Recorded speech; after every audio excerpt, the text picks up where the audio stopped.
вытяните руку и как можно сильнее зажмите. Валентина Хрустева посещает гериатрическое отделение с августа прошлого года. Тогда в Пестричинском районе открыли новый кабинет.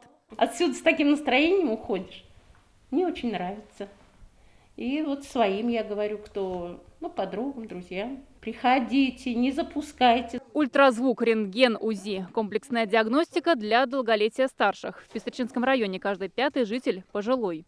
Проведя комплексную оценку, можно уже оценить, что пациент нуждается в наблюдении, либо уже назначении каких-то препаратов для того, чтобы предотвратить дальнейшее прогрессирование заболевания. За 2 года в Татарстане появилось 72 гериатрических кабинета во всех районах. К концу этого года откроют еще 12. Месяц мы вам даем для того, чтобы вы разобрались по всеми позициями и проинформировали республиканскую комиссию о тех мерах, которые намечены и которые будут реализованы. На заседании Татьяна Ларионова категорично. Подход к активному долголетию в республике надо выстраивать по-новому. Сейчас средняя продолжительность жизни татарстанцев 73 года. Результат в десятке лучших по России.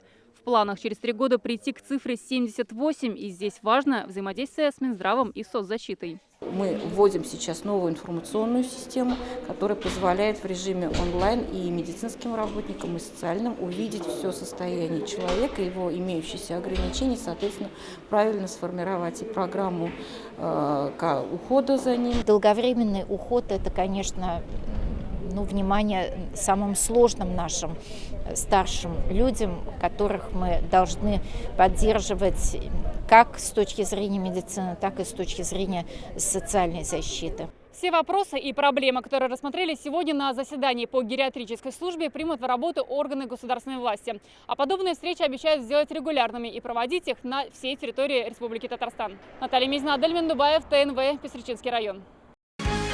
Закажи рекламу на ТНВ. Телефон в Казани 5 705 100.